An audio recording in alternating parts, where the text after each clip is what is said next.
Welcome everyone to the very first webinar for UN Women's Second Chance Education Program. We're really glad you've joined us. Thank you for making the time in what is a busy time of year. My name's Sonali Hedich and I look after UN Women's Second Chance Education Project in Australia. I'll start with some housekeeping for today's webinar.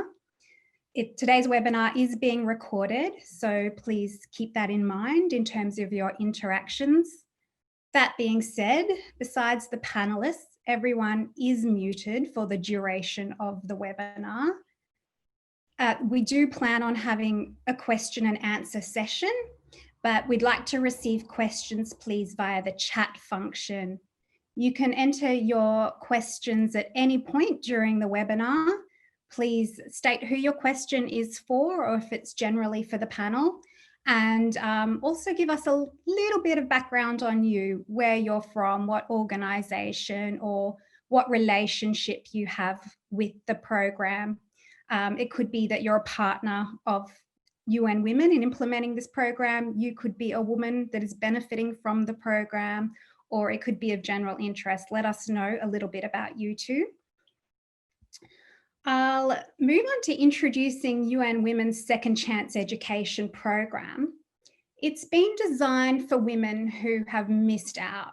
They've missed out on an education, they've missed out on employment, or they've missed out on opportunities and a pathway to self-determination because of constrained options due to their gender, their ethnicity or race, or due to harmful social or cultural norms, or having to start again as a refugee or migrant. Due to a partnership that UN Women has with BHP Foundation and also additional support from HP, we are able to pilot delivering tailored training for women in 6 countries: in Chile, Mexico, Jordan, India, Cameroon, and Australia. UN Women's model is to partner with grassroots organisations that are founded by women with the lived experience and living in communities that we're seeking to support. I know we have some of our partners on our webinar today, and they're really welcome, and it's because of the partnerships with these organisations that we can be successful in this program. We can provide tailored, bespoke training to meet the needs of the women that we work with. And we can lead to outcomes in line with the woman's aspirations. She may be seeking to improve her life skills or to her life situation, for example, to move into a safe environment. She may be seeking her first job or to start a business. Our physical empowerment hubs that we have in the 6 countries we're working in, as well as the online training and virtual support that we offer, has supported 35,000 women over the last 2 years to access training and pursue these pathways, and will continue to scale up over the coming year. However, we do see that a lot of the opportunities being offered to women are low-hanging fruit or within the traditional box of jobs and opportunities that are offered to women. And we want to venture outside the box and go into innovative new areas. So UN Women is really curious to learn as to whether digital labour platforms present that opportunity, whether they're flexible for women that have caring responsibilities, whether they're future facing due to the digital skills that are being learnt as women engage in these platforms. We know women want flexibility. We know they want to work from home and that they want to build future facing skills. And we think that microtasking and freelancing could be a pathway, but we're also very concerned about potential risks and pitfalls and wouldn't want to encourage a pathway that leads to continued inequity. So that's the purpose of the webinar today. We formed a panel of experts who have a diversity of experience researching and working with these platforms. And so without further ado, we're going to turn to our keynote speaker, Uma Rani. She is a senior economist with the International Labour Organization. And since 2016, UMA has been engaged in research on the digital transformations in the world of work and brought out a major co-authored report in 2018 on digital labour platforms and the future of work towards decent work online. UMA is currently leading another major flagship report for the ILO, where she's exploring what can be done to address the decent work deficits of the workers on these platforms. Uma, let's start with defining crowd work. What is it? Can you tell us the different types and also the different skills needed for each type of crowd work? Thanks, Sonali, for having me here. And it's really a pleasure to talk in this first UN webinar that is being organized, and that too on a subject that interests me quite a bit. One of the things that we did in our 2018 report was actually get into the definition of what we mean by digital labor platform, because this was something that we were getting into and we wanted to have a better understanding of it. So if you look at the next slide, what we tried to do here is try to divide them into two forms. There are multiple other forms that are there, but for the purpose of labor and workers, you can actually look at it in terms of two. One is the online web-based platforms, and the other one is the location-based platforms. Here, I have only outlined taxi and delivery, but here you could also have a number of household tasks or services that are provided by individuals. You could have care workers, and you also have the taxi and delivery sector. Whereas on the online web-based platforms, what we have been able to distinguish till date have been 4 types, and each of them cater to completely a different set of needs and also different sets of aspirations, one might say. They are the freelance platforms like, the Upwork, Freelancer, Crowd Analytics. Then you have the microtask platforms. I think the most popular one among them is the Amazon Mechanical Turk, or also popularly called as the MTurk. And then you have Payments, which have been there in countries like India. Then you have a Clickworker, which is a German-based platform, which is, again, a microtasking platform, operates across the globe. Then you also have very high-tech competitive programming and scientific research platforms that have come into place. And this is not something new, actually. Both the freelance and the competitive programming have been there for almost 20 years. They started off in 1998 and 2001, and they have been quite pioneers within this field of setting up platforms.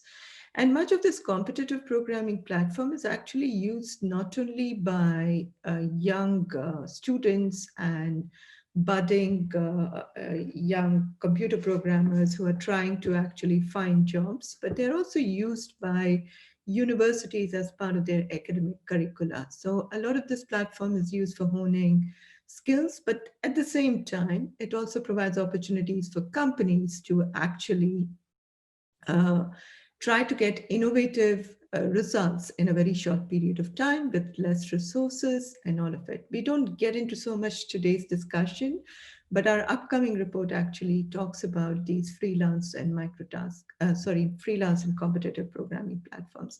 And the final one is the contest-based platforms. I think many of you might have heard of 99 Design or Design Hill, where, today you find that many organizations are reducing their design units or advertising units and using many of these platforms to actually get their designs done. So they come out more as projects. So, if you want a logo or if you want to make a visiting card, you can actually outsource it to these contest-based platforms and actually get the work done.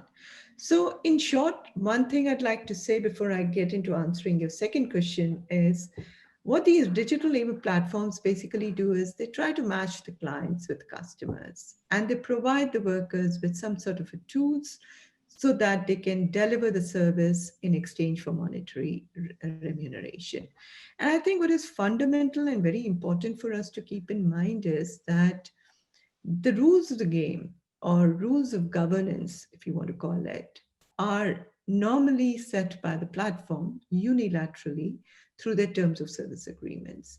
So there are no government rules that exist, or these rules, the terms of service agreements, are again not something that is a negotiated document where you have the workers, employers, and the government sitting together and saying, okay, what should be the regulatory rules to actually undertake this work. Now, what are these microtask workers? Now, what we have tried to do, and if you look at the next slide that I have, is we have tried using our work. I think it's much more detailed for those who have seen our 2018 report. We have further tried to classify them, because this was something actually I as a researcher discovered while undertaking this research, because this was also something very new for me. I'm like, what is this microtask? What is it that people are doing? And I think there was one paper by Gadi Raju and others which did some interesting taxonomy from a computer science point of view as to what these tasks are. And we then tried to actually improvise it. And over the past 2 years, we have further improvised it. And we can see that these microtasks can be actually categorized into two subsets. One is for AI and machine learning, and second one is for promotion of products and services. And I have a few examples to also illustrate so that it's much more clear for anybody who's looking at this to understand what they are. Let me start with the second one, which is about promotion of products and service. So, here you have largely two types of tasks that workers do. One is content access, which is a broader term we have used. But if you look at many of the microtask platforms, the terms that they use are search engine optimization, reviews, feedbacks, and opinion. Now, search engine optimization, for somebody like me who's an economist and not a computer scientist, and for the first time when I heard it, I was like, what is it? Like, what is this work that is being done? And it became very simpler the minute we started doing, because as part of this research, we also started doing a lot of microtasks to understand what they are. And we figured out that search engine optimization was nothing but clicking away. So, today, when you Google something on a website, so you have, suppose if you're looking for a product, so you have a whole lot of companies that come up on the top sites. And then you're like, oh, these are the most popular ones. This is what most people have used it. But actually behind that is what we discovered are these platforms which are actually promoting these products and services. And an example is there in the next one, which I'll show you. Then you have a lot of these reviews, feedbacks, and opinions. So similarly, if you get on to Airbnb or TripAdvisor, so, you see, if you're looking for a restaurant in your area, and then you'll want to look at what the comments are and whether they are high ranked or whatsoever. So you do this Google search and you find, okay, this restaurant seems to be very popular, and, a lot of people have said very good things about it. Now, some of it can be genuine, but a large part of it is today becoming, being put by microtask workers, their opinions or their feedbacks, their reviews. And often this is true even for destinations. And we were doing some interviews with some people and asking them, so did you ever go to those places? Or did you ever eat in those restaurants? Or have you ever been to the hotels? And the response would be no. So I think for me personally, as a researcher and also as an individual, promotion of products and services, it's a task, but it raises fundamental moral, ethical issues around it. And is this the way you promote a product or service, or is this the way you go about doing things? And similarly, you have a number of market research reviews that have come into place, which again provide these services. Then you have AI and machine learning. This is largely something that is outsourced by large tech companies today and large automobile companies. And there are different categories within that you can look at. You have the online clerical or data entry tasks. where, if you have clean data, that clean data can be utilized for machine learning and AI. So you have a lot of data collection, cleaning, transcription, classification, tagging, bookmarking that is done. Like, today, if you go onto Amazon and you find everything very neatly tagged and categorized, and you're like, whoa, all of this is being done by AI, or some algorithm is taking care of it. It could be true that a little part of it is being done, but there are lots of invisible workers behind as microtaskers who are actually going about doing that. The second sort of work that we see a lot happening is the audio and image recording. And I think many of us, even without realizing, are doing this invisible work. The minute we say, I'm not a robot, it is a captcha, and you are doing a task for someone which is being put there, or identifying whether what you see in a particular image and clarifying that. So those are the different other types of tasks that are done. The third set of tasks, which has a lot of implications for especially workers from the developing countries, are the content moderation tasks. And here the content moderation tasks are classified within the micro tasks, but there are two types that you see happening. One is on the online platforms, and the second one is the earlier BPOs, or the call centers that we used to say, which was basically voice call centers, have today converted a lot into providing all these different services that I'm talking about in microtask, but also to a very large extent, content moderation. And here, two countries actually stand out in providing this service. One is India and the other one is Philippines. And I think if you have all seen the content moderator film that was produced, it's a documentary film produced by three German guys. And it was, I think, shown over the last 2 years rather. It came out in 2018. And then it's been premiered in a number of different cities. And that actually captures a sentiment of a lot of people about the nature of work they do, and also questions some of this work being done in the global south. Like, it's almost like getting back to the larger debate saying, why does the global north trash need to be again cleaned by the global south workers? And there are also moral ethical questions here. There are issues around psychological risks for the workers. And the question is, how can we actually address this in a much better way? And I think counseling has been one way that has been raised. But I think the fundamental issue is, why aren't companies taking up this responsibility? Why are Facebooks, Twitters, and other social media platforms, including Google for that matter, not doing that within the house, within the countries that they are actually based in, rather than actually outsourcing them to the developing countries and largely the global south countries? I'm going to just give you a quick example for both of these so that you have a clear understanding as to what these tasks are. And it might help us as we go ahead with the discussion, because I hear you saying that, well, this can be an employment opportunity, for those who have missed the chance of second education or second employment. Is this something that we can look at? So if you look at the next slide of mine, which is a machine learning task, which comes under the first categorization, here what a worker has basically got to do is, you have to record 40 videos of drawing letters and digits in the air using your laptop camera. So very clearly, a worker has a time limit of about 120 minutes. And this job is actually not done by one individual. It's done by 594 individuals. And the amount of payment that you would get for this job is €1.20. And you're going to spend about 120 minutes to do this. And you have very clear instructions about it. And all you have to do is drawing the letters that they have set in the air, so that this can be then absorbed by the machine, and the machine can actually learn over a period of time. And there are very clear instructions given with regard to how this is to be done. And if you do a mistake in between, then you have to stop and redo the whole process, because otherwise the work is not necessarily accepted.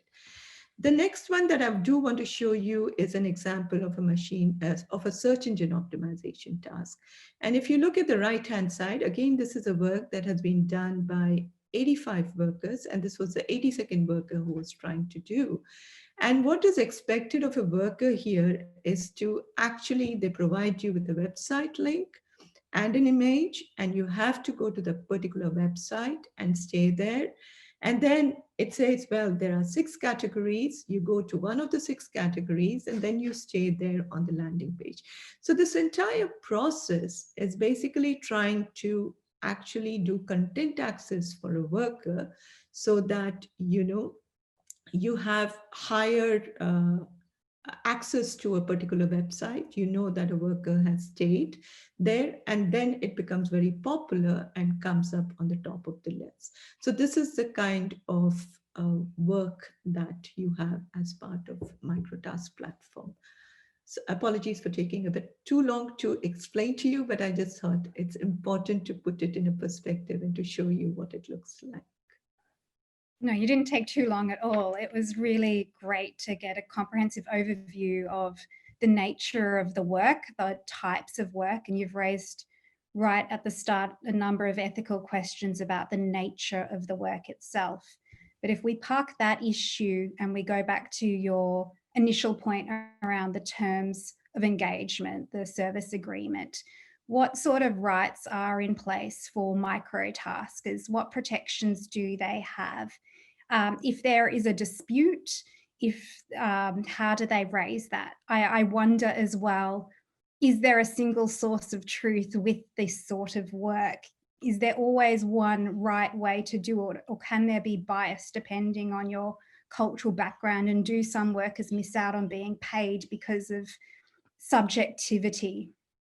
Okay, and you've just jumped into the very most critical issue with regard to workers' rights, and the whole dispute resolution mechanism. Okay, to take it from there, the work, to get an account on any of the microtask platforms, it takes time, especially for workers from the developing countries. And this is even over the course of the last 2 years for the new report that we are doing, we are hearing more and more voices saying that it's not very easy to get an account on many of these platforms, and it takes time. And once you are allowed to set up your account, you have to actually sign the terms of service agreement. If you do not sign the terms of service agreement, you do not have access to the platform itself. And technically, you don't really get any rights. There are no social protections. There are no paid leaves. There are no sick leaves. There are not like any employment contract that you have with any organization or a company, do you have any sort of a benefit. And you are paid, and once you have your account, it doesn't mean that, okay, I am a microtask worker and now I start getting jobs. No, it doesn't happen like that.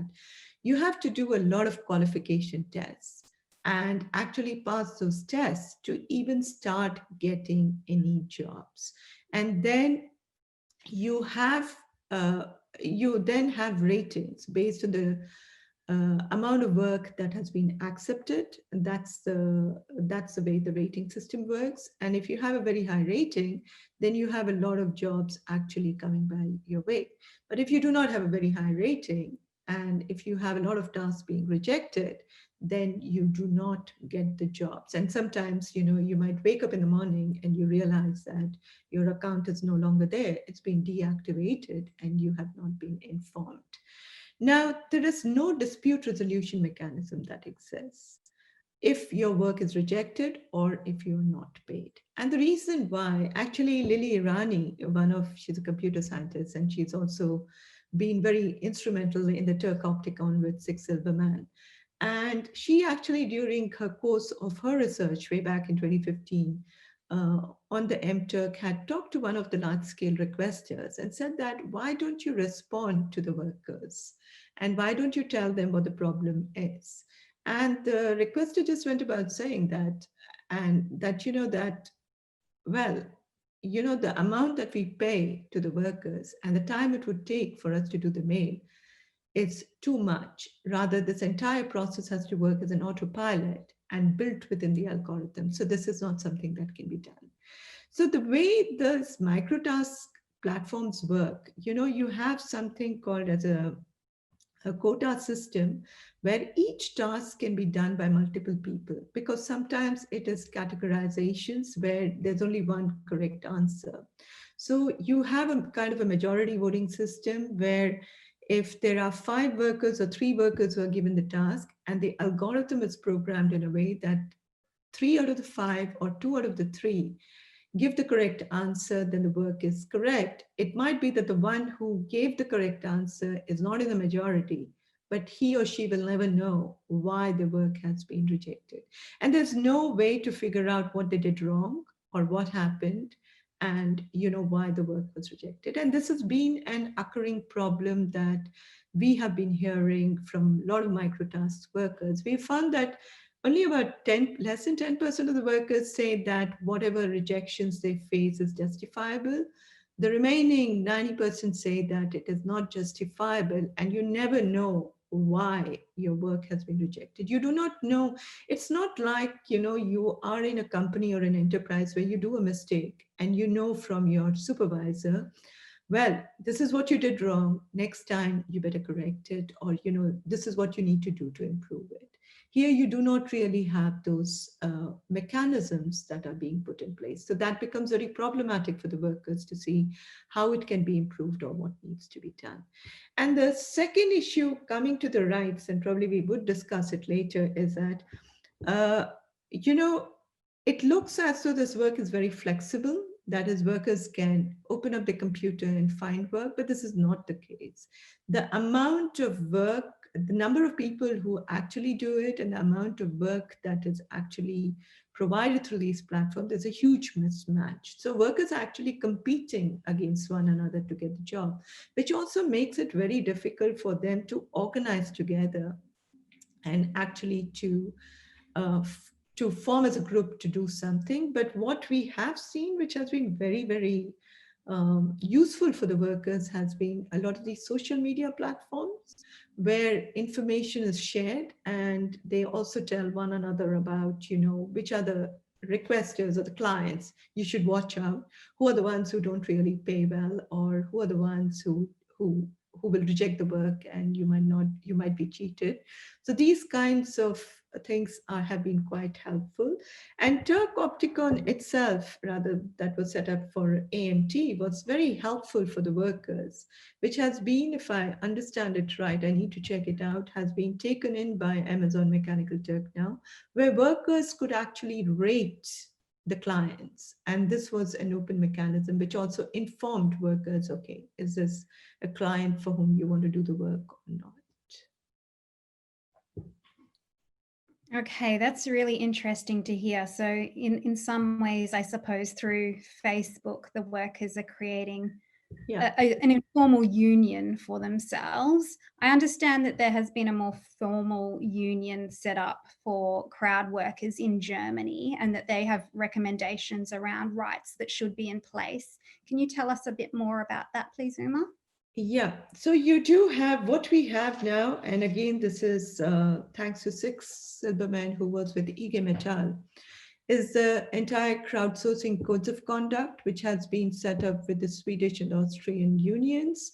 And it's a kind of ombudsman where you have the dispute resolution. It's a dispute resolution mechanism where the workers can file the disputes, and they actually help the workers to resolve, talk to the platforms and try to resolve it. Now, there are about 8 platforms that have actually signed this crowdsourcing codes of conduct. And as of December 2019, we know that there have been 44 cases that have been actually looked into and resolved by the crowdsourcing codes of conduct. Apart from that, this is something we actually picked up in our report, is a fair Crowdwork site, which actually lays down about 18 principles with regard to decent working conditions for the workers on the platforms. It includes not only the crowdsourcing, it includes not only the dispute resolution mechanism, but it also talks about having very clear terms of service agreement, which is understandable to all, because today's terms of service agreement is not clear between between the different parts of the users, and also having more transparency with regard to how often these terms of service agreements change.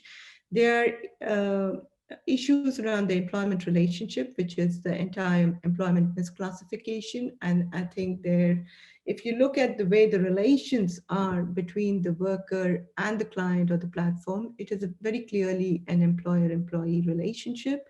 So that is one of the fair working principles that we are asking. The others are with regard to unionization, collective bargaining, minimum wages, and a whole lot of other labor standards that we have as part of the ILO, which have been also taken up within it, including restrictions on working time, and so that we can really talk about having a work-life balance for the workers. Great. Okay.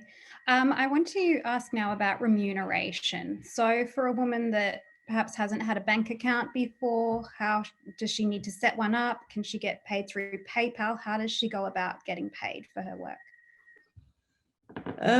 Yes, she can. A worker needs to have a PayPal, but I want to bring in here something else that's a bit complicated, which is what we have been hearing from a lot of workers, especially if you're talking about having this as an opportunity for the workers in the developing countries. Now, what we have been hearing is, yes, workers can easily have a PayPal account, but PayPal doesn't operate in every country. So that raises another issue. The second issue that gets raised is often the workers are not paid in cash or even transfer of cash. They're paid in gift vouchers. And that raises fundamental issues with regard to, is this the kind of gifts that you really want? This is what you want to buy. You're working because you want to earn some income, right? So that you can tide over some of the household expenditures. So you're not able to do that. And you have these gift vouchers that are given. In certain cases, you very clearly need a bank account if you do not have a PayPal, and through the bank account, the money is transferred. What is quite interesting to notice or to have in mind is that you might be paid a certain amount. Like for this work, you might be paid 0.12 cents, right? So to withdraw the amount from your bank or from the PayPal or from wherever, you have to have a certain amount, which is very clearly restricted. It could be $5, it could be $10, it could be $15, it could be $20. Then again, there are restrictions about how often that you can actually withdraw the money from these accounts. And there are certain days on certain platforms that you can, and on certain days you cannot. While you withdraw, there is a commission that is charged, which is called as a transaction cost that you have to pay to, whether it's a PayPal, whether it's a bank, and also to the platform itself. So by the end of the day, what a worker gets is even probably 0.06 of this amount rather than 0.12. So I think one needs to keep these different amounts into place. Now, this is about microtask platforms. As you also are touching upon freelance platforms, I'd like to bring to your notice that on freelance platforms, there's very clear commission fees that are charged apart from all these transaction amounts to the worker. And this can vary between 5% to 25% and sometimes even 40% of the payment that is paid by the client to the worker. And this is something that we have been looking at because this is as per the ILO's private agency convention. It goes against it because as per the private agency convention, you cannot, employment agency convention, you cannot charge the workers any commission fees for undertaking it. So I think it's very, very important. I think most workers do not know about it. And this is again something we raised in the report and which is being raised by the Fair Crowdwork, that is a IG Metall union, saying that, well, this is something that should not be charged to the workers, so that you have in mind. Okay, thank you so much, Uma. I think we could keep talking for a long time. I know that you've got a lot to say about the 18 principles that you touched on in terms of the ILO's recommendations to make this work more decent. And you're working on an additional report right now on that issue as well. Hopefully we have time during the Q&A to come back to your recommendations. But for now, we're going to move on to our next panelist. That's Dr. Gianluca De Martini. He's an associate professor in data science at the University of Queensland. His research is currently funded by the Australian Research Council and Facebook Research. He has published more than 100 peer-reviewed scientific publications related to information retrieval, semantic web, and human computation at major venues in computer science, and he serves in various editorial roles for a variety of prestigious academic journals. Welcome, Dr. Gianluca. Thanks, Sonali, for the introduction, and good morning, everyone. Good morning. I'd like to start by asking you about your research on connectivity and devices.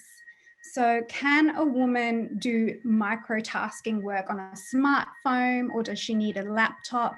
Can it be an old smartphone that's several generations old? And also, can you please explain the level of internet connection that's required? If it is patchy, if it drops out, how does that affect her work experience? Sure. So I must say a lot of academic research has been done and is being done on understanding microtask work and also on trying to improve the work condition in microtask work. So about what you're asking, right, about the devices and the technological infrastructure required to do microtask work, we have done a study actually together with Neha, who is on the panel today. And we have done a number of observations by observing how different workers in different countries around the world complete tasks and which devices they use. So, for example, we have seen that a low internet connection or a low device has a critical influence on the type of tasks workers decide to do. For example, tasks that require watching a video, they would consume a lot of data in a data plan, right? So there are cases when we talk to these workers in which they told us that some tasks are not worth doing because they will spend more money from their data plan to actually stream the video they need to watch to complete the task, as compared to the money they actually get to complete the task, right? So it's not even the time they need to invest on the task, it's the actual money they need to put in terms of data consumption to complete the task, which is not worth the reward. And so on, right?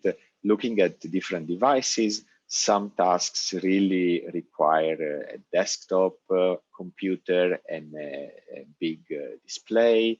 For example, mobile phones are not great for tasks that require to go on a search engine and search information on the web and then come back on the task and fill in, for example, phone number information or email addresses information that you find online.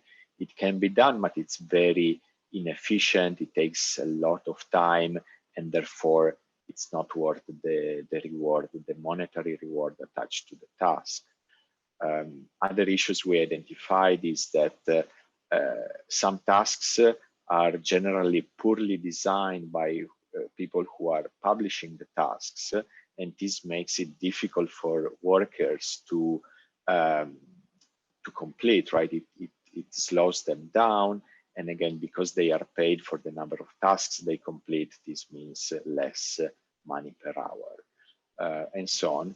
Looking geographically, we have observed, not surprisingly, that workers based in the United States of America have access to more recent and more powerful technology as compared to other workers, which again gives them an advantage on the type of tasks they can complete and how quickly they can complete. Okay, thank you. I'm wondering if you've come across any research that gives you a profile of workers around the world and whether there's particular countries where women are prominent as microtaskers or there's particular tasks that women tend to do. Yes, there are studies that looked at the demographics of the worker population. So specifically looking at the Amazon Mechanical Turk, which is the most popular microtask platform, as it was mentioned before. Obviously, things change over time, right? This worker population is changing. Some new workers join, some drop. But generally speaking, United States and India are the main countries where workers come from on Amazon Mechanical Turk. There are more or less 10,000 active workers over time on this platform. And in terms of gender, looking at these two main countries, in India, the worker population is more male than females, but in United States, there are more female workers as compared to male. In Philippines, which is, again, as was mentioned, another country from which content moderators and microtask workers are employed very often. In Philippines, the worker population is as a majority of female workers. Also, compared to the general population, these type of workers tend to be younger and have a lower income as compared to the average population in the countries. Okay, thank you, Dr. Gianluca. That was really interesting to hear. We're now going to move on to focus on what's happening in India in terms of microtasking. Our next speaker, Dr. Neha Gupta, works in the field of user experience, with years of applied academic research, product research, and consultancy experience in her bag. Neha has worked extensively in the public sector in the UK, as well as in the private sector. And prior to moving to industry, she was a researcher studying microtasking in India for her PhD. And we're really keen to explore her work today. Neha, I understand you conducted an ethnographic study of microtaskers in India. You went into their homes, you were in the environments in which they worked. Can you please let us know about your research and what you learned? Definitely. Thanks, Sonali. So today I'm going to give you guys a preview of the lived experience of being a microtasker. So the focus of this study was to understand what it meant to be a crowd worker, the kind of tasks you did, the network you created as being somebody who is based, let's say, in a small city in the south of India, maybe even working on a 2G network, maybe using dial-up modems. What did it mean to set up that work environment, create a network where there wasn't any, and basically keep finding work and continue being a crowd worker? So there's an extensive reading list. You have a number of amazing panelists here. So I'm not going to go into all of the detail, but I have a link that can give you access to all of the interesting work that has been done in this area. So to begin with, the platform in focus for the PhD was Amazon Mechanical Turk. And the reason for that was at the time of my PhD, I had support from Xerox Research that was looking at American workers who were working on crowdsourcing tasks in the US, obviously. And as a counterpart, the second largest population on the platform at that time was people who were based in India. So we wanted to understand what it meant in terms of the demographics, the kind of experience people had before they moved on to doing crowd work, and if this was something that could be formalized and maybe even replace traditional BPO kind of jobs in the country. So we chose Mechanical Turk as a platform because at the time it was seemingly growing, it was seemingly more popular, and we had a reference point with the American workers, which made it a comparative study between the workers in the US and the workers in India. What we learned was the attitudes towards the work that we find in India and the people who do this work was very different. The demographics was slightly different, as Gianluca mentioned. There were more male workers in India than female workers. We found that a large number of tasks that were being done were using a lot of the social networks that people created. Whereas in the US, you would see that technology was used a lot more in finding these tasks, in being able to complete these tasks quickly. Whereas in India, this was done very ad hoc. This was done very based on your social circle. And I'll explain that a bit more as we move further. On the screen in front of you, you can see the kind of page you would come to if you've kind of logged into Mechanical Turk. So you'll be able to see information about how long you have to complete a task. You'll be able to see information about how much money you're going to make out of the task, how many tasks are available to you as a crowd worker. In some cases, if the tasks are really low paid, so if they are 2 cents or 3 cents, you can do them in bulk. You can do them in tens of thousands at the same time. Whereas the one you're seeing here is a transcription-based task, so you're only able to do one at a time. And there is a need for urgency in these tasks as well, because there's a lot of workers who come onto the platform at the same time. If they figure out by the use of forums like Turkanation, or just by experience of doing this work over time, that at 10 p.m. in India, you're going to have a requester called Casting Words who is going to post a bulk set of jobs. And so everyone rushes online and tries to grab a piece of this work. There are multiple things to take into account. You have to be able to know how to sort these tasks on the platform, whether you want the highest paid, depending on your experience, depending on how fast you are, whether you want to be able to go to the most, the task that will take the least amount of time, because today you're busy, today you're mentally tired. You don't want to spend time working on tasks that require a lot of mental effort in case you make mistakes, because there are penalties if you do make mistakes. And you don't want to be losing your account. You don't want to be damaging your reputation as a worker. And so there is a lot of time spent before you actually do the task. And the bulk of my PhD was to understand how people search for these tasks. What is that process? What does it look like? And what may be some of the invisible parts of this that we don't know until you actually go sit there next to the worker. You see them going through pages and pages and pages of the list of tasks.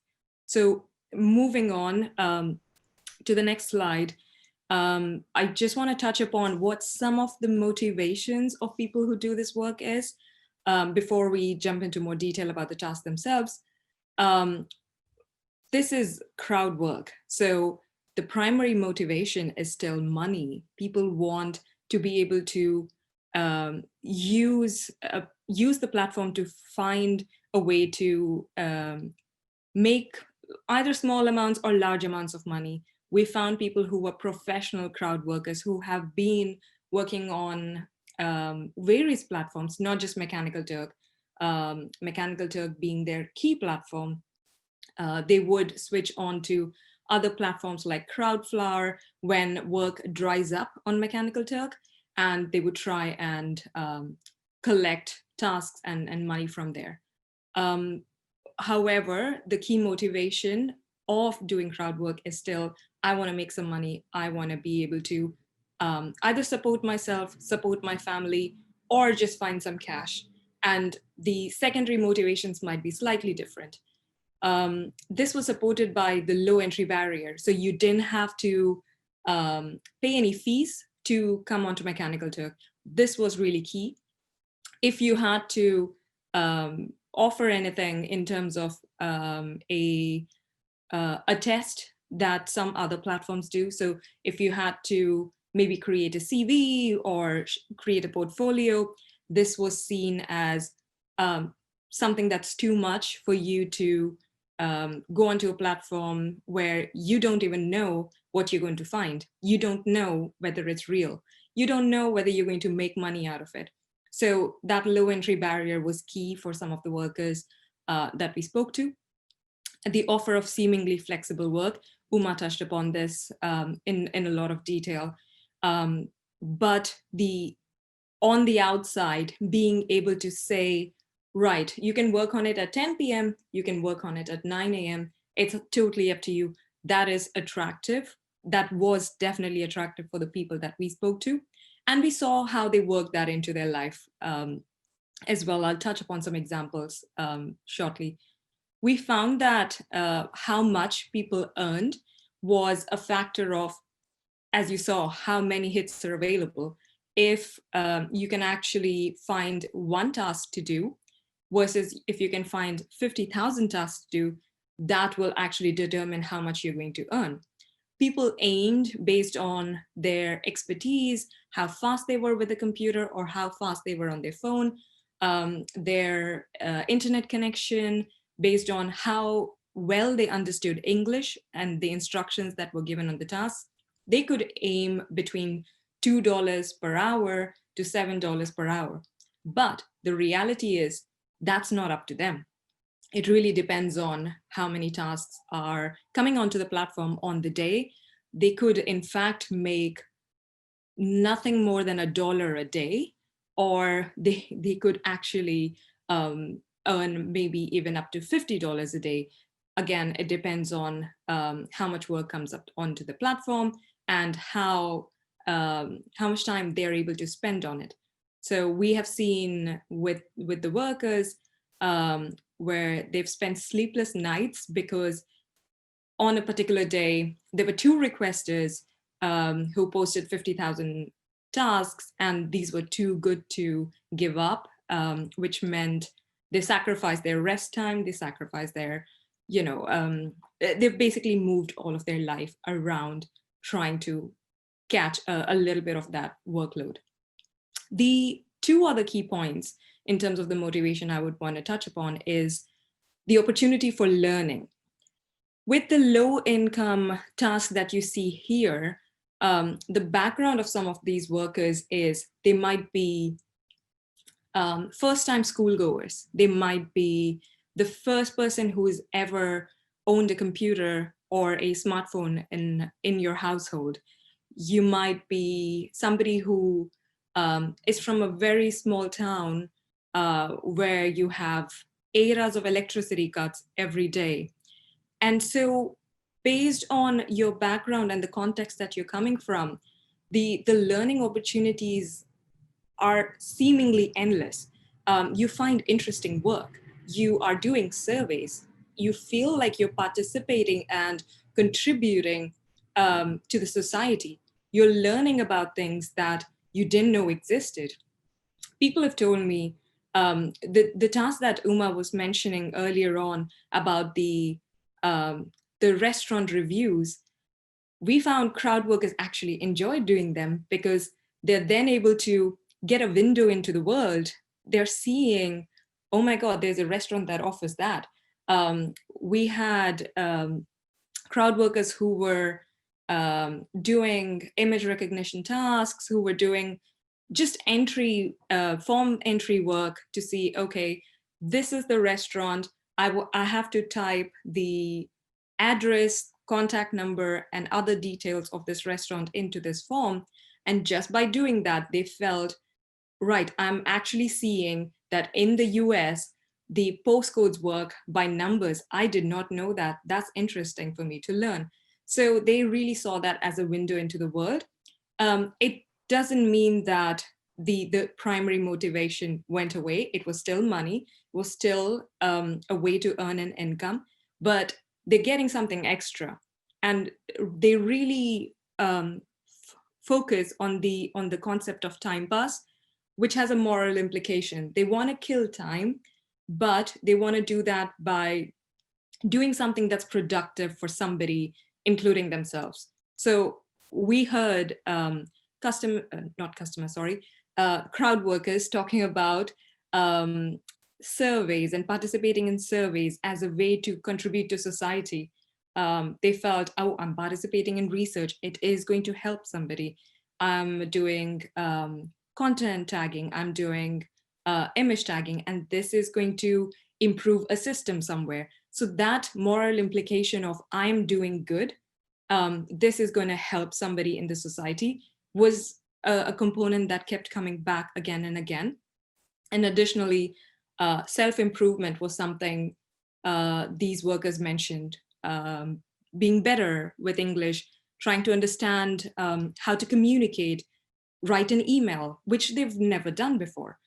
If there is a grievance they want to raise to the people who are giving these tasks, they have to compile an email, which was seen as a very big deal.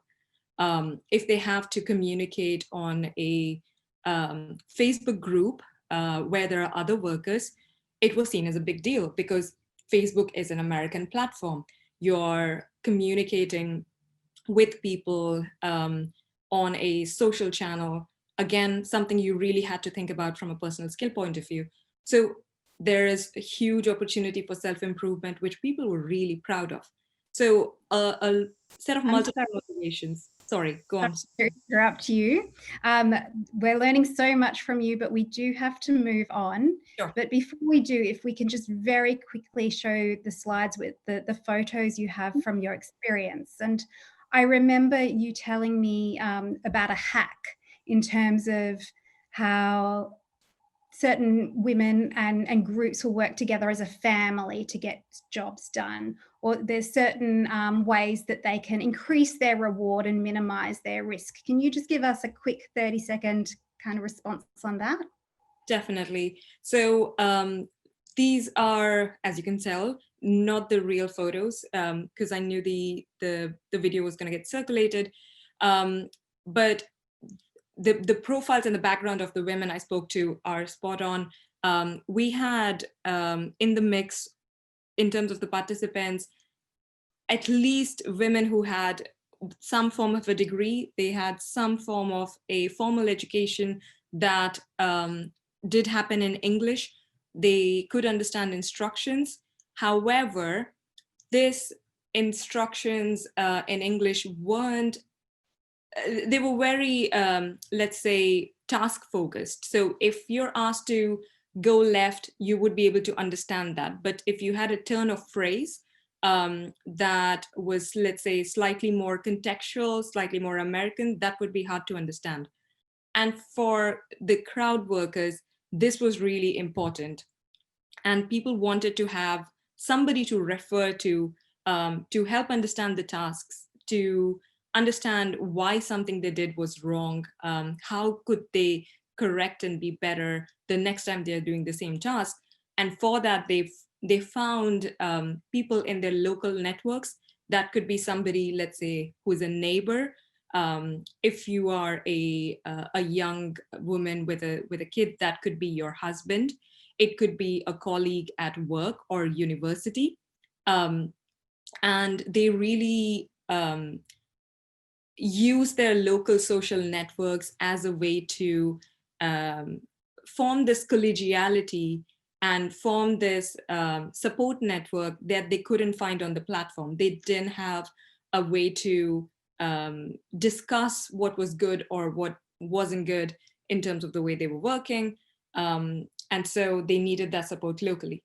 Additionally, the support network came from their family themselves. So in case of a young mother, again, for example, her mother-in-law will make sure when there is a bulk of tasks, she takes care of the baby while our crowd worker is spending time working on the tasks. And it was seen as a, from a reputation point of view, it was seen as a white collar job because you're sitting in front of a computer, you have a mouse and you're clicking on things. And women talked about it from a very, with a set of pride factors that came along with this work.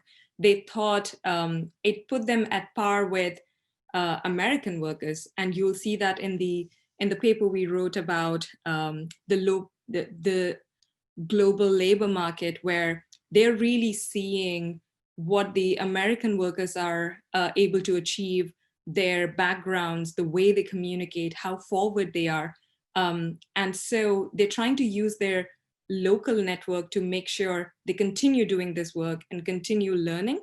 And this was really key for them to basically continue with their crowd work.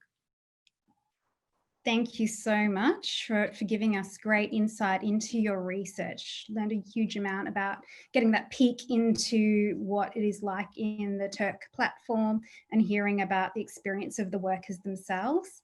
We're now heading over to Kenya, to Nairobi, where we have two speakers joining us. Henry Katam, I'm very delighted to have him today. He's a seasoned curriculum designer and global trainer who trains women to go to work on these digital labour platforms. He's worked with thousands of vulnerable women from marginal and low income areas, including in slums in Nairobi and refugees in Dadaab and Kakuma. Very impressively, Henry worked for many years for SummerSource, which is recognised as one of the most ethical crowdwork platforms. He specifically designed a training program for their school called Summer School that saw over 3,000 women and youth gain work on digital labour platforms. And as a trainer, he's trained over 10,000 freelancers globally through Summer School. He now has his own consultancy, runs his own agencies, and brings women and youth into this world of work on digital labour platforms in Kenya and around the world. Henry, welcome. It's a pleasure to have you. I'd like to start to talk to you about the curriculum you deliver. And specifically, I want to talk about the women who do have little education, low digital literacy. What does training involve for them to equip them with the skills to become a microtasker? Thank you so much, Sonali. So I've just been listening to researches done by all the panelists, just to confirm that all the information you got, one is, as I'm a freelancer, crowd worker, so that is how I started my my career and probably learning a lot of this information. So to confirm that all the research and information you got is correct, then to go into answering your specific question on the training developed for vulnerable women. And there are quite a number of things that you need to consider. So I have been a trainer designing the training program, and I've been trying to make sure that I design the training that helps women and youth get into the online opportunity. So the training program is broken down into 5 levels that I want to make sure I highlight some of these. So the first part of the training and making sure that you do, the first one is screening of participants from any part of the world. You'd want to make sure you understand your participants and audiences as you design this training program or curriculum for them. Then the second part and aspect of it is to design a curriculum based on your findings in terms of trying to understand who are your participants. Then there's a training delivery agency model and the shared space and the mentorship. I will go into those in details next. So first, to look at screening of participants, there are things that you'd want to understand, or importantly to ascertain from your participants, trying to understand their highest education level, the level of digital literacy, what kind of skills, digital skills, the difference between digital literacy and digital skills. You'll be able to understand what they are able to do, and they are able to use computers and are able to use them for communication delivering work, and probably also.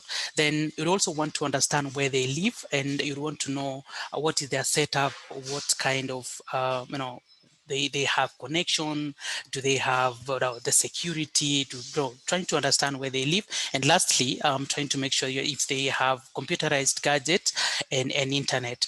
The other thing that you need to do as you design a curriculum is to understand the kind of skills. Once you've done your research and you've done the feasibility, the need analysis of your participants, you would want to develop an upskilling course. An upskilling course would be, you can imagine someone who's in a refugee camp, what kind of digital literacy skills they have or digital skill they have. You might realize they have none. So what you need to do is first get the first phase of this is to upskill them, know how to use computers, probably to type, to write, to communicate, anything, any kind of digital skills on using computers. Then the next part is to make sure they have a skill, a bit of things like data entry, image annotation, basic transcription.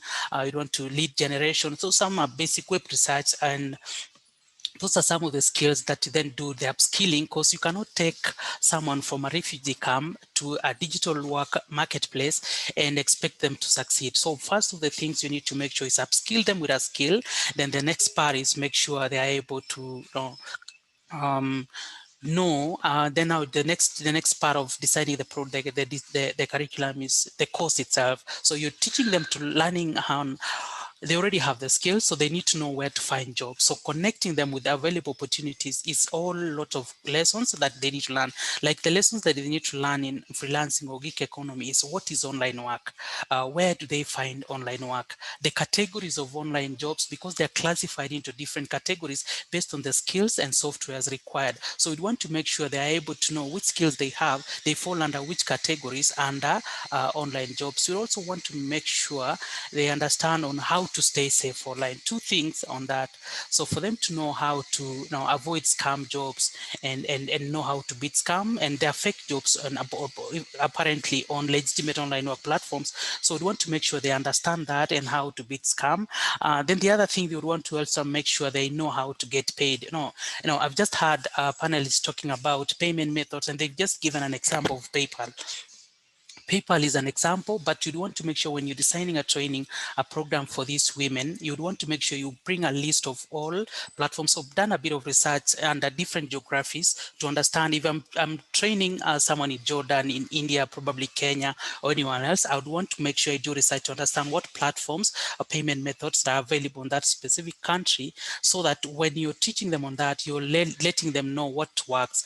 I remember there was an option we had in Dadaab when we designed a training program, and we were trying to find ways of getting refugees get paid while completing jobs. And it was a bit challenging because one, some would not, they would not have had bank accounts because they are refugees. They do not have identification documents to open a bank account. So what we did was there was an option of creating an option of paying them via food voucher, and that was an option then.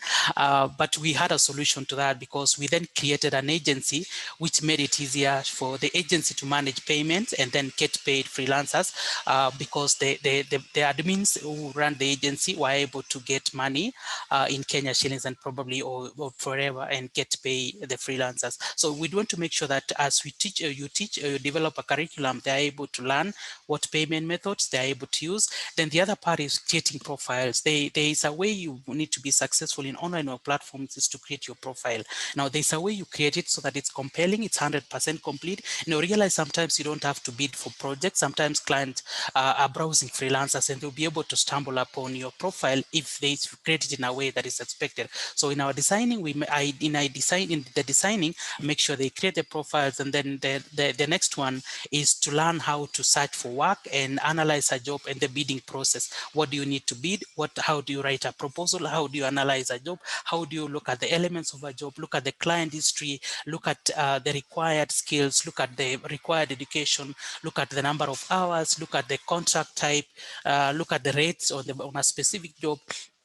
So trying to make sure that freelancer or whoever you're training is able to understand that. Then lastly, you giving a bit of introduction to project management, the ability to manage project, client communication, client expectation, scoping, the other part. There are times in life where I've been a freelancer where you get a client and he's asking you, Henry, how much do you think you want to charge for this project? And it takes a skill to understand how much you are going to quote for a project. What are some of the things that you consider before determining a rate for a specific project? So those are some of things that you consider when designing a program.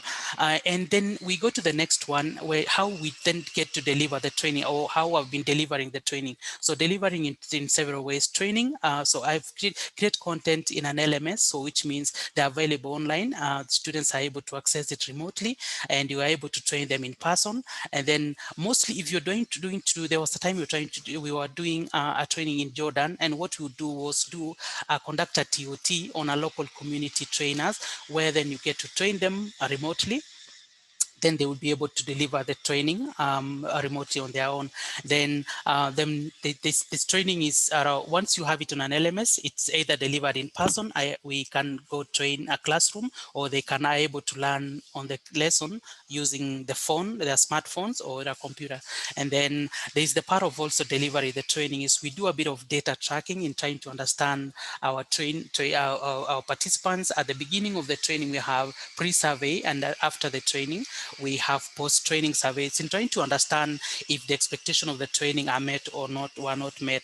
And then after the training, there's also this other aspect that we introduced. Then I introduced on working on an agency model. Agency model, we train agency admins who will help in managing the agency. We create the agencies where then we had our graduates into the agencies. Then we onboard graduates from a training program into the agency. Then what the agency admin will be able to do is find jobs, in-source jobs. We do project sourcing and a bit of project management in getting jobs for the freelancers. Probably you'd imagine someone in Kakuma, you'd imagine someone in the slums in Nairobi, how they're going to build up the relationship with clients from probably US or Canada.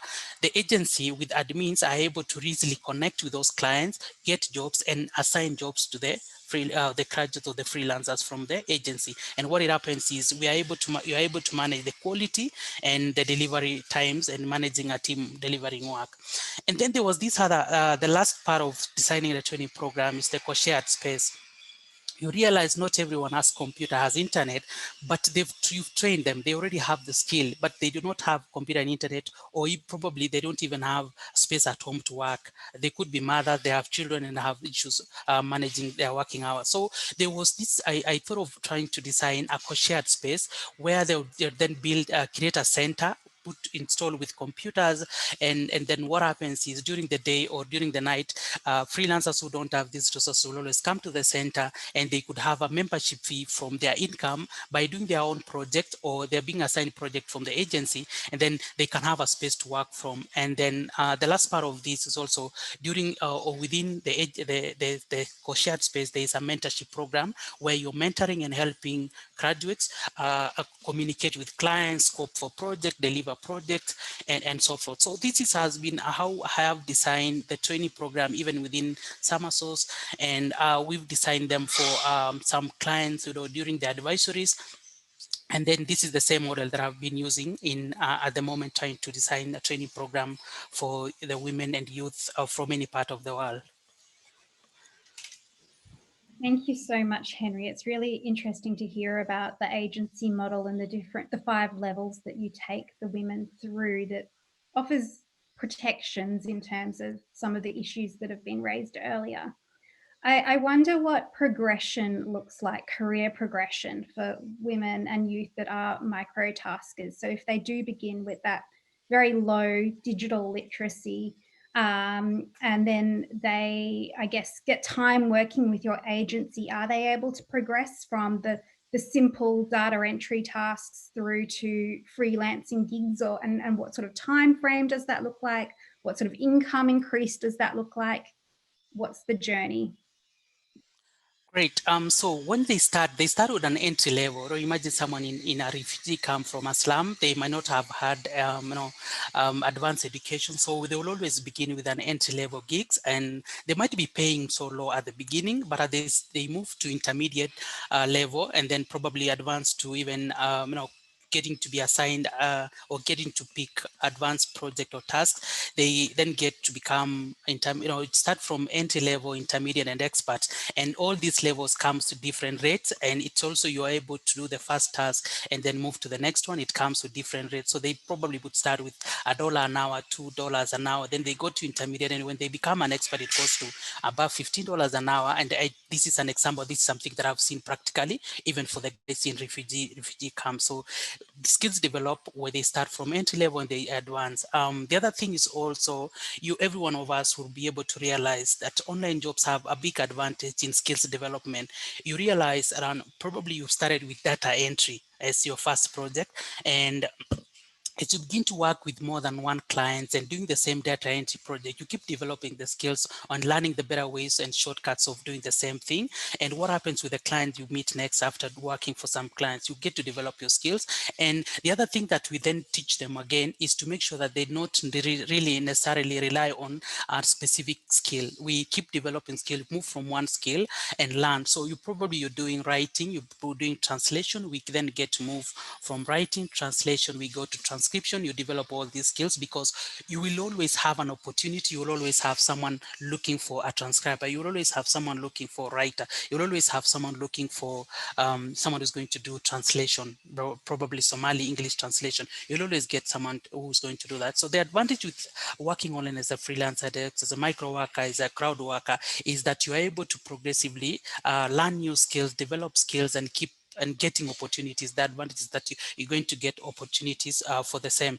The other advantage also, as you think about it, is if you think about working in an agency, and an agency setup is that as an agency admin, you're looking for different types of jobs, and then you're exposing different types of jobs to to the agent, to the guys in the agency. What you do is there's a bit of a training where then you do specific training on a specific project. I remember when I got the first project on image annotation, I got to learn about 3D image annotation. Then I got to train some guys in an agency, guys who had never seen a computer before. They had never had machine learning, what that is.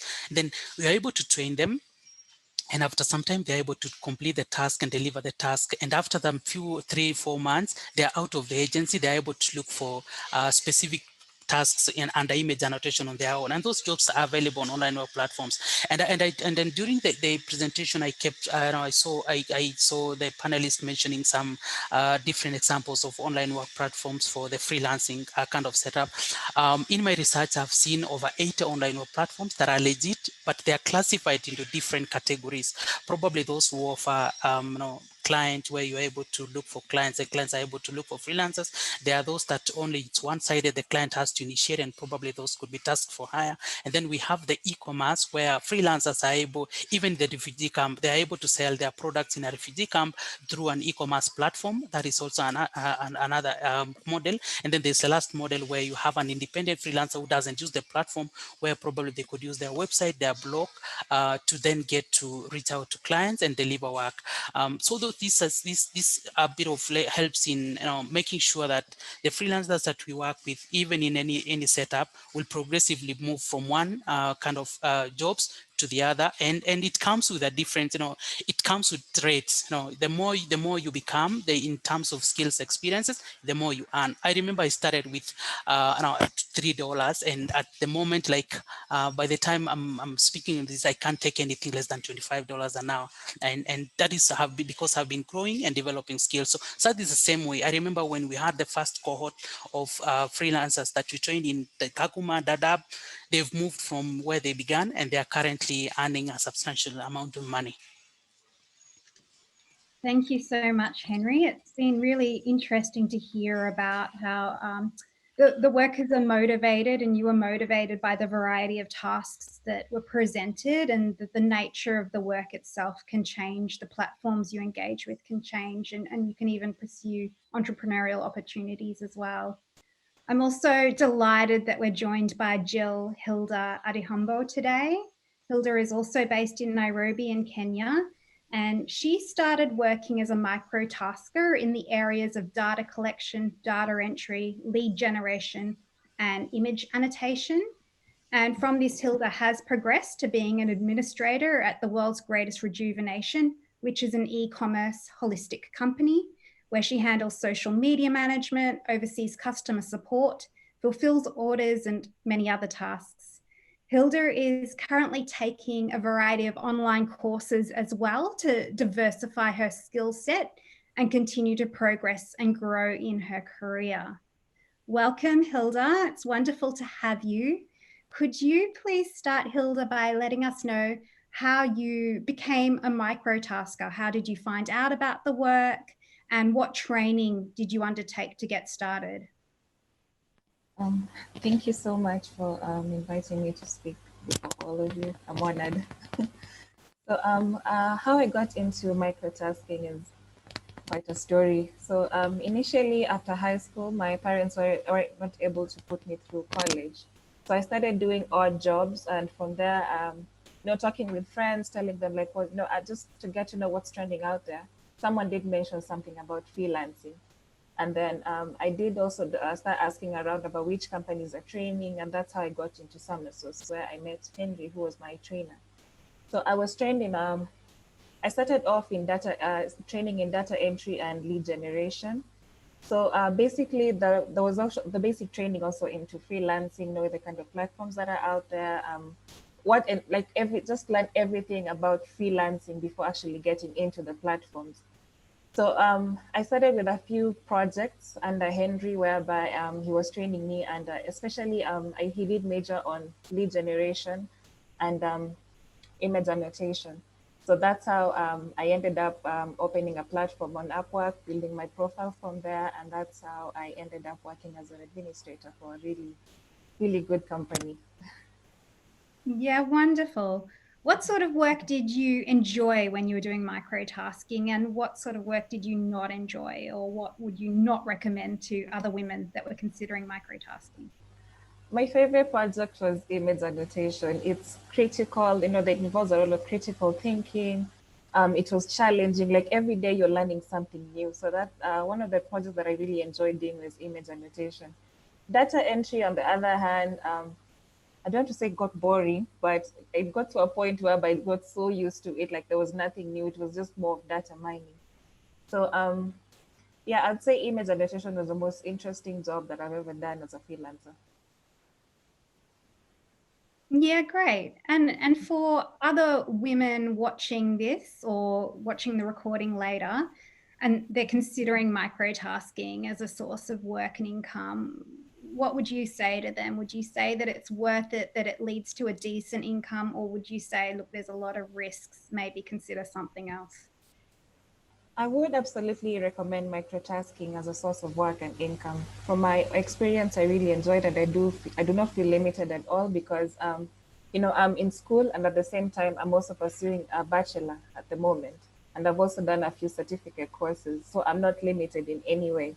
Because, from the work, I'm also able to pursue this education by paying my own school fees, be able to buy books online and also physical books.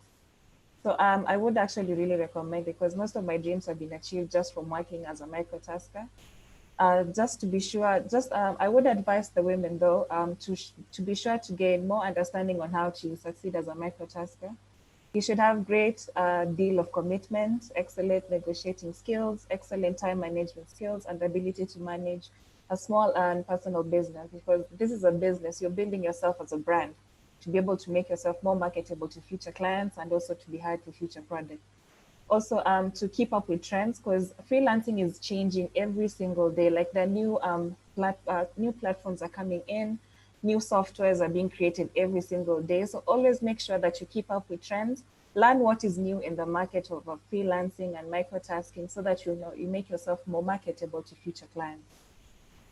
And also be able to, if you really get a good project like the one that I have, they've kept this client is a returning client, because each time they bring me back, I come with something new and more innovative than what I had initially before. Okay, thank you. I do have one last question, though we need to make it quick. I suppose in terms of your recommendations to stay on top of things, to learn more, to look out for trends, do you rely on the support of other microtaskers and freelancers and agencies such as Henry to get that support?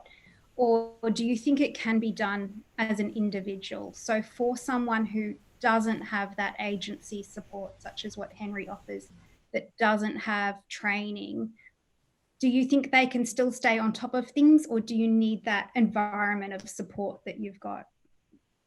I would say that, it's 50-50 in both ways. In my, as an individual, I've gotten to know about the trends because, for example, on Upwork, we have a community there, like a community group within the platform, whereby you can also speak to other freelancers and other microtaskers just to know exactly what's going on out there, what's new. And I've also relied on, of course, my trainer, Henry, who has really been helpful to just let me know, like, okay, this is what you need to work on and this is what you need to stop. Like, that is so outdated. But I would say as an individual, you're also able to get that information. It's out there because other freelancers will get that information and share with you.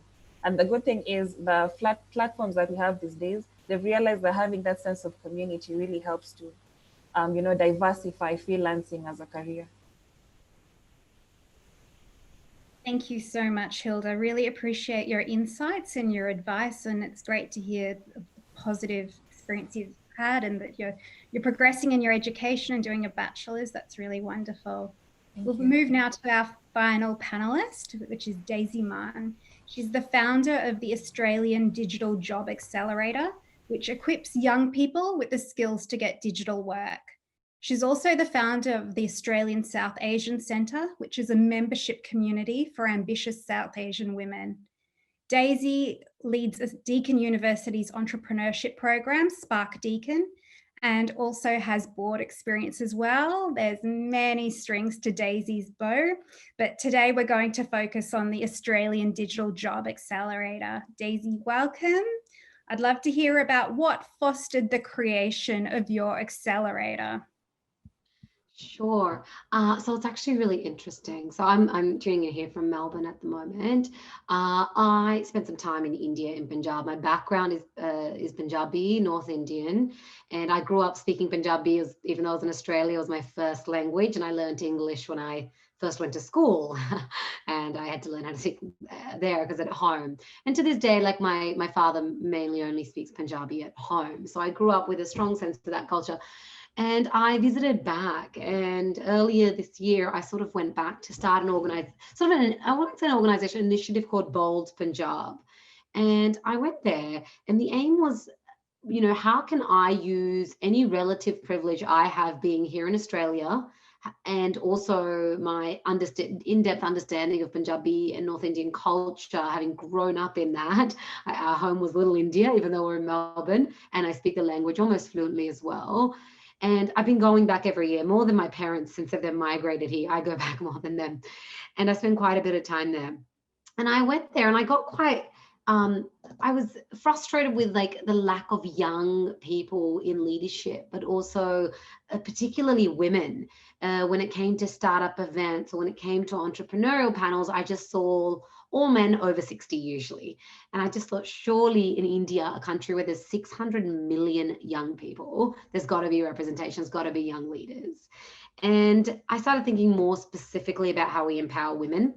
My interest actually started around I've been quite passionate about domestic violence and domestic abuse. And in Punjab and Haryana in the north states of India, there's actually a lot of issues around like female feticide and male preference culture. I've been campaigning for that for a few years. Even here in Australia, it exists amongst the diaspora. So I wanted to empower women, and I realized the way to go about it, I needed to at least have financial independence for them, because so long as they were dependent on families or partners that were abusive, they wouldn't get far because they'd go back to them. And I surveyed a bunch of women in a group. It wasn't proper research, but I surveyed about 100 women, and 99 of them said to me in a particular Facebook group I'm part of that, if they had financial independence, they'd make decisions that were better for their well-being rather than tolerate certain households. So I thought, right, if I want to empower them to become financially independent, how am I going to do that? Originally in July this year, it was a mentor program. We had thought about, let's do a mentoring program. Let's link folks from Australia, UK, US, from the diaspora back into, specifically at the time, it was only in Punjab, north of India. But then I went there early this year. I spent a month in Punjab on the ground, 2 months in India, but a month in Punjab, doing research, talking on the ground with women, understanding the gap And over time, I won't go into detail, there's a whole evolution where it turned into what it is now, the Australian Digital Job Accelerator. And we went through a whole process of realizing why a mentoring program wasn't the right fit. In summary, I realized people wouldn't pay for it or stick to it or complete it because the perceived value of mentoring was not high. And I also realized what we wanted to deliver was beyond mentoring, was sort of some structured modules around helping women obtain work online. At the same time, COVID's happening this year. And I think roughly Australian platform freelancer.com, which is worldwide, and a lot of folks in India get jobs on there. I think from memory, the number of jobs pre-COVID and post-COVID, like this time last year, it's increased by 200,000 task-based jobs. So there's this huge surge in online work. And yet all I see is sort of government doing sort of skill development work and things like that, but not enough in digital training. So our program runs roughly over 3 months at the moment. We're piloting it with 40 women. I'll quickly share some results we've got. We're about 3/4 in the way to our pilot. So I'm grateful that you've invited me here, but I'll share what I know so far. But it's been a year in the making. I'm just going to stop your screen share for a moment. Here we go. So you can just see my screen here. We had 316 women apply for the program and 190, expressions of interest, 192 applications, and we picked 40. I've got an interactive breakdown here as well, a little bit. We've just got some of the data. We don't have the income data here yet, but we do collect what's your monthly income prior to our program, because the aim is to help people from a sort of lower socioeconomic background. Otherwise, to provide scholarships to them, even if we've had interest from people who can afford the program, but we're going to subsidize the place of the women in need with the place who can pay. So Australian Digital Job Accelerator, the cities, applicants are from all over India, and there was from Pakistan as well. I think Jammu and Kashmir, Punjab, I think that's including Punjab, both India and Pakistan there. So most was centered around here because perhaps our marketing was centered around that. Most of them have 1 to 2 years experience in digital work, and 2 to 5, a small number of 2 to 5. Level of English was actually mostly fluent for the girls we're working with, and some was conversational and some was basic. Our program is targeted to those with at least conversational or above. For what we're doing at the moment. And this is why sort of women applied. Skills, digital work, they just wanted to be in a community where they'd have more hope and have a bit of a sisterhood. They wanted to get jobs. I think you could tie skills and jobs together.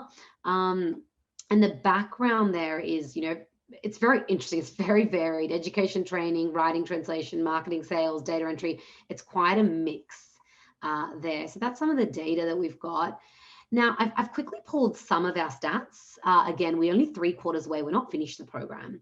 But I've had some, again, going from absolutely earning nothing to landing 1 freelance job and charging a client $100. Annalie went from $0 to $170 in 2 jobs. Kieran's landed marketing work for a sort of a medical center, still determining the price there. And then we've sort of got some feedback here that you can see directly from the women. We do this regular wins, and a lot of our program is centered on sales and marketing and personal branding. That's what it's centered on. And then it's also, we do focus a little bit on pricing and money mindset to make sure that there's no exploitation. It was really interesting listening to this, because when we did customer development, when we went and talked out to the potential prospective students, one of the girls talked about exactly what you're mentioning, that, she got this digital job where, and this was new to us because we didn't realize how many scams are involved in this space, or how gullible people are to believe these scams because they're so desperately looking for work.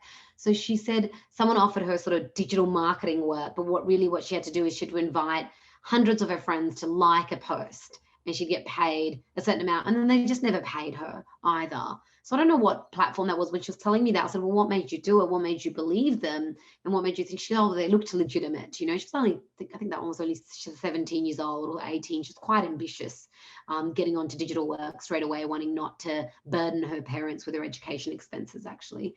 But we got to learn about that. So we do have some modules in our program about that, but we mostly focus it on sales, marketing, getting your first few gigs.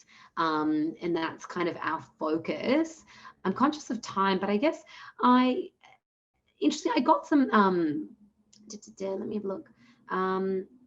Different feedback. Let me go. So here's one from Navneet, which said, I just want to thank you for the workshop you did. She actually only attended one workshop. She's in Australia, but an international student. So mine's open to the first pilot because I did it 100% sort of free as a scholarship, just because it's pilot.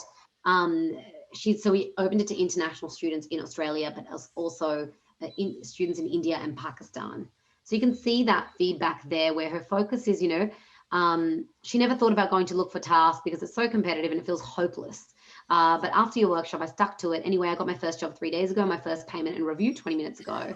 I made 2 new connections in the startup space. You have a strong understanding of the problems Indian women face. I was worried about losing my job because of the pandemic and had no help or support. However, through your workshop, I learned about freelancing, the job market, and online work culture. It's helped me build my confidence. I highly recommend joining this program. So that's sort of the feedback there.